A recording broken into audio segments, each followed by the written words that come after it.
મિત્રો બીજો એક સમ છે, જો ગુસ્સા x અને y આપેલ હોય, એનો ગુસ્સા ધારો કે 1 મળે છે, તો આ બંનેની બાદબાકી અને આ બંનેનો સરવાળો, એમનો ગુસ્સા કેટલો મળે?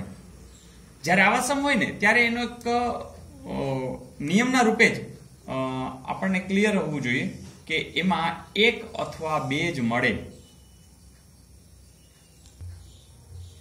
મિત્રો અમસ્તું સમજવા માટે બે ઉદાહરણ લઈએ. 7 અને 5 લીધા છે તો ખ્યાલ જ છે કે 7 અને 5 માં ગુસ્સા છે 1 જ આવશે. હવે આપણે આ નિયમ મુજબ કે 7 માંથી 5 જાય અને 7 માં 5 ઉમેરી, તો 7 માંથી 5 જાય તો 2, 7 ને 5 12. હવે જુઓ જોઈએ 2 અને 12 નો ગુસ્સા કેટલો આવે છે? 2. તો આ તો મળી ગયું. એવી જ રીતે ધારો કે 8 અને 5 છે, તો 8 + 5 8 + 5, 8 માંથી 5 જાય તો 3, 8 ને 5 13. તો અહીંયા પણ ગુસ્સા કેટલો મળે છે? 1 મળે છે. પણ આ સિવાય 3 કે 5 કે એવું કશું નહીં મળે.